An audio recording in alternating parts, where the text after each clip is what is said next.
इसका एसबीआई में सिलेक्शन हुआ है, क्योंकि एसबीआई हमको लगता है कि भारतवर्ष का कोई भी व्यक्ति होगा उससे पूछो उसके बारे में बता देगा। इसकी दादी जब बैंक जाती थी तो बोलती थी हमारा विशु इन्हीं चेयर्स पे बैठेगा ना। मैंने देखा था, उसी को मम्मी ने भी बहुत आगे कि चलो भाई मेरी बहू का सपना है, यही मेरा सपना है। और ये उस मुकाम तक पहुँचे और ये पहुँचा तो इतना अच्छा लगा और जब इसका रिजल्ट आया तो मैं तो रो के बुरी हाल थी मेरी। तो ये बोलता है दादी मम्मी को समझाओ, ये रो रही है।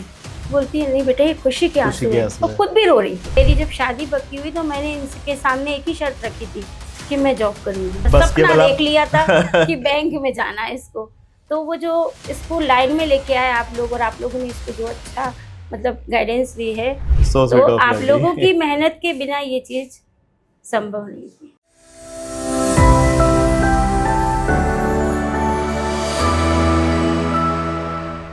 सबसे पहले आपको बहुत बहुत शुभकामनाएं, क्योंकि जब माता पिता के लिए उसका जो बच्चा है कहा जाता है वो सफल हो जाता है, तो मतलब ये मान के चलिए कि आप लोग गंगा नहा लेते हैं। बिल्कुल, ऐसा बोला जाता है। बिल्कुल। तो जिस तरीके से इसका एसबीआई में सिलेक्शन हुआ है, क्योंकि एसबीआई हमको लगता है कि भारतवर्ष का कोई भी व्यक्ति होगा उससे पूछो उसके बारे में बता देगा। सबसे फेमस बैंक एसबीआई माना जाता है। और आप जैसे कि आपसे हमारी बात हुई, आप खुद टीचर हैं, तो इसमें तो कोई संदेह है ही नहीं कि इनको जो गाइडेंस मिला होगा उसमें कोई कमी रही होगी। मुझे लगता है कि इन्होंने वो कर दिखाया जो आप चाहते थे। आप क्या कहते हैं इस बारे में जिनका सिलेक्शन हुआ है, आपकी क्या प्रतिक्रिया है? सच बताऊं तो ये इतना ज़्यादा शरारती, इतना मस्ती वाला लड़का था कि मुझे लगता नहीं था, लेकिन मैंने ये सपना देख लिया था। क्या बात है कि मुझे इसको बैंक में चयन करवाना है इसका। क्या बात है। और इसके पीछे पड़ गई थी, बेटा लग जाओ, जुट जाओ, माँ टीचर है, तुम्हें मुझे बैंक में देखना। क्या बात है। तुम मुझे बैंक। और इसकी दादी जब बैंक जाती थी तो बोलती थी हमारा विशु इन्हीं चेयर्स पे बैठेगा। अच्छा, ग्रैंड मदर। ओके। और जब इसका रिजल्ट आया तो मैं तो रो के बुरी हाल थी मेरी। तो ये बोलता है दादी मम्मी को समझाओ, ये रो रही है। बोलती है नहीं बेटा ये खुशी के आंसू है, और खुद भी रो रही थी। क्योंकि मैं तो जॉब में थी, तो संस्कार भी उन्होंने बहुत दिए हैं और उनका बहुत लाड लगा, और मेरे साथ उनका भी ये सपना था। ओके। पापा को था मतलब खुशी हुई, बहुत खुशी हुई, बहुत डांस किया उन्होंने, लेकिन जो सपना मैंने देखा था, उसी को मम्मी ने भी बहुत आगे कि चलो भाई मेरी बहू का सपना है, यही मेरा सपना है। और ये उस मुकाम तक पहुँचे और ये पहुँचा तो इतना अच्छा लगा कि वो आपकी आंखों में देख पा रहा हूँ, क्योंकि जिस दिन रिजल्ट आया था मैं 2 घंटे रोई थी। सब मुझे चुप करा रहे थे, लेकिन मुझे नहीं मालूम कि कहाँ से गंगा बह रही है। पता नहीं कहाँ स्टॉक रखा हुआ। जो सपना आपने देखा था वो सपना इन्होंने पूरा किया है, विक्रम ने।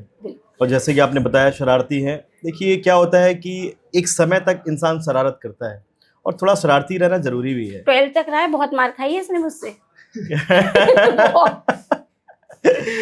मतलब ऐसा नहीं कि पढ़ाई में ठीक था, अच्छा था मतलब, लेकिन क्या है कि किसी चीज को सिंसियर नहीं लेना। ओके।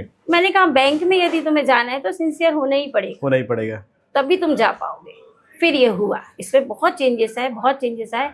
और मैंने कहा तुम कुछ गलत करो, अच्छा करो, बुरा करो, मैं तुम्हारी फ्रेंड हूँ, मुझे बताना। क्या बात है, बहुत बढ़िया। फिर ये शुभम सर से पढ़ रहा हूँ, आशीष सर से पढ़ रहा हूँ, इनके लेक्चर चल रहे हैं, इन सर के लेक्चर चल रहे हैं। मतलब अच्छा लगता था कि अब बच्चा उस चीज में चला गया। मतलब उसने अपनी जिम्मेदारियों को भांप लिया है कि यार मुझे अब करना ही करना है, क्योंकि अगर मैं अभी पीछे हुआ तो फिर चीजें नहीं हो पाएंगी। तो मुझे लगता है कि आपने जो डांट लगाई, जो मार लगाई, उसके पीछे मुझे लगता है कि एक ही केवल मकसद था कि भाई तू सही दिशा में जा, अच्छे इंसान बनो और सेटल्ड हो जाओ, ताकि हमारी जो जिम्मेदारियां हैं वो भी खत्म हो जाए। अब हमको लगता है जैसे विक्रम का जॉब हो गया है, तो थोड़ा सा आपको भी लगता होगा यार हो गया मेरी जॉब यार, अब तो लड़का हो गया सिलेक्शन, अब मैं भी थक गई हूँ। तो आंटी अभी कितने साल और पढ़ाने का भी है आपका? मेरा खुद का सपना था टीचर बनना। अच्छा। मैं शादी से पहले ही प्राइवेट स्कूल में करती थी। ओके। फिर यहाँ मेरी जब शादी पक्की हुई तो मैंने इनके सामने एक ही शर्त रखी थी कि मैं जॉब करूंगी, अरे वाह। यदि मंजूर है तो मैं यस कहती हूँ। तो मेरी सासू माँ ने भी बोला हाँ। कि हाँ ठीक है, और इन्होंने भी बोला जी जी। कि थोड़ा समय लगेगा लेकिन देखो करने देंगे, तो चिंता मत कर। कहा, ठीक है। फिर शादी के 2001 में मैंने जी। मतलब 1999 में मेरी शादी हुई ठीक और है। 2001 में मैंने स्कूल ज्वाइन कर लिया। क्या और बात है। आप मानेंगे कि स्कूल में सुबह 8 बजे से मेरा इंटरव्यू था, शाम को 5 बज गए थे और मेरी सासू माँ मेरे साथ में थी ओके। कि इंटरव्यू इसका क्लियर करवा के जाऊंगी। मेरा हुआ, भोपाल की टीम हमारे दमोह में इंटरव्यू लेने आई थी। ओके। और फिर 2013 में मेरा गवर्नमेंट स्कूल में हो गया।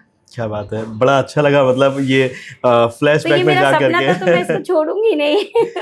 नहीं बिल्कुल अच्छी लास्ट बात है। तक और बाकी करूंगी। विक्रम जब मेरे से अटैच्ड हुआ है ना, जी तो किसी रेफरेंस के तौर पे अटैच हुआ था, तो कहीं ना कहीं एक जिम्मेदारी मेरे ऊपर और बढ़ गई थी कि मुझे गाइड करना है उसे, जहाँ प्रॉब्लम्स हो रही हैं वहाँ पर मैं गाइड करूँगा। बिल्कुल। मुझे लगता है आंटी की गाइडलाइन देना एक अलग चीज़ होती है, लेकिन उसको निभाना एक अलग बात होती है। तो जिस तरीके से विक्रम ने उसको निभाया है और आज स्टेट बैंक ऑफ इंडिया का एक एम्प्लॉय यहाँ पर ये ज्वाइन करने वाले हैं, तो मुझे लगता है कि ये केवल और केवल इनका जो इन्होंने मतलब मेहनत करी है, संघर्ष किया है, उसी का नतीजा है। और लोग कहते हैं ना कि केवल माता पिता संघर्ष करते हैं, मैं उसमें एक चीज़ और ऐड करता हूँ कि बच्चा भी संघर्ष करता है। बिल्कुल करता है। आज अगर आप देखिए जितने भी स्टूडेंट्स यहाँ पर आपने देखे होंगे, सबकी आंखों में वो था कि मुझे करना है और करना है। बिल्कुल। तो वो भी संघर्ष कर रहा है, आप भी संघर्ष कर रहे हैं, और जब दोनों संघर्ष करते हैं ना, तो संघर्ष की कीमत को समझते हैं। क्योंकि जब माता पिता ने संघर्ष किया है तो बच्चे ने वो संघर्ष देखा है, तो वो भी संघर्ष करने में पीछे नहीं हटेगा। टीचर का भी उसमें बहुत सहयोग है। ऐसा नहीं कि भाई मैंने उसको दिया गाइडेंस, लेकिन आप लोगों का जो गाइडेंस रहा, क्योंकि मैं तो फिर पीछे हट गई ना, मुझे बैंक की ABCD भी नहीं पता थी, बस सपना देख लिया था कि बैंक में जाना है इसको। तो वो जो इसको लाइन में लेके आए आप लोग, और आप लोगों ने इसको जो अच्छा मतलब गाइडेंस दी है, सभी का मतलब पूरी अड्डा टीम का, और स्पेशली आपका, आशीष सर का और सौरभ सर का। क्योंकि जब भी पूछो ये लेक्चर चल रहा है, ये लेक्चर चल रहा है, तो मैं कहती थी चलो भैया मेरा लड़का अच्छे से पढ़ रहा है। तो आप लोगों की मेहनत के बिना ये चीज़ संभव नहीं थी। और ये बीच बीच में कभी कभी कौन सा शिखर करके उसका भी नाम लेता रहता है कि मम्मी ये देखो ये ऐसा चल रहा है, इसके जरिए मैं पढ़ रहा हूँ। मैंने कहा अच्छा है मतलब बेटा, तुम्हें पता है किस चीज़ इसकी अच्छी बात मेरे को क्या लगी कि इसने सब कुछ आपसे शेयर किया। करता है क्योंकि मैंने, और अगर कुछ हो तो बता देना आगे भी, ठीक है? नहीं मैंने तो इसको बोला यदि तुम्हें लड़की भी पसंद हो तो मुझे बता देना, तुम मुझे बता देना। अच्छा, आप और अंकल नो डाउट कि दोनों लोग मिल करके फ्यूचर की प्लानिंग करते ही रहते होंगे, है ना? चाहे वो विक्रम है या फिर आपकी जो भी रिस्पॉन्सिबिलिटीज अभी हैं। तो आप लोग मतलब जब कभी इसके रिजल्ट के बाद, है ना, और रिजल्ट से पहले जब साथ में होते थे, तो आई थिंक कि क्या डिस्कशन आपका होता था जब रिजल्ट नहीं आया था? देखिए थोड़ा सा मैं आपको ये बताऊंगी कि ये ना इस बार थोड़ा टूट रहा था। कहता है मम्मी अगर नहीं हुआ, मेरे साथ के बच्चे ना इतना कमा रहे हैं, मैं आपका सहयोग नहीं कर पा रहा। तो मैं कहा मुझे कोई दिक्कत नहीं है, लगे रहो मुन्ना भाई, एक दिन तुम्हें तरक्की मिलेगी।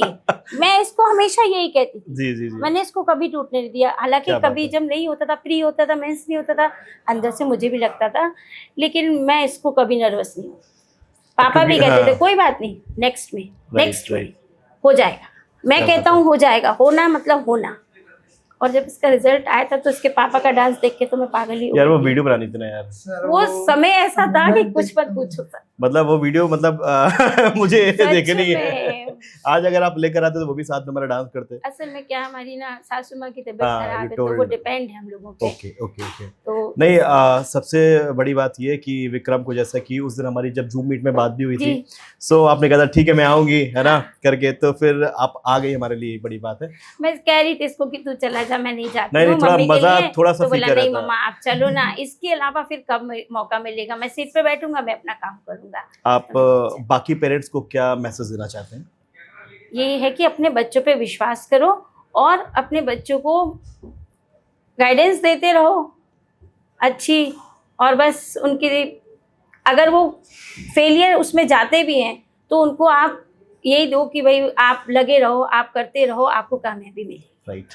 बिल्कुल उनको नर्वस नहीं होने देना है। Thank you so much. और बहुत अच्छा लगा आपसे बात करके, और मुझे लगता है इससे काफ़ी जो पेरेंट्स हमारे इस वीडियो को देखेंगे प्रभावित होंगे। और विक्रम ने जिस तरीके से मेहनत करी है, गाइडेंस आपने बोला ठीक है मिला, बहुत अच्छी बात है, हमने पढ़ाया बहुत अच्छी बात है, मैंने फिर बोलूँगा निभाया उसने, ये सबसे बड़ी बात सबसे है। बड़ी बात। सो भाई कॉन्ग्रेचुलेशंस तुमको यार, कॉन्ग्रेचुलेशंस। और ऐसे ही अपने समाज में लोगों को मोटिवेट करते रहो। आप जिस तरीके से आज चयन हुए हैं, आपका चयन हुआ है, लोगों के लिए भी कोशिश करिए कि उनका भी चयन आपके क्षेत्र से या कहीं पर भी जल्दी हो। ठीक है, so all the best, thank you so much.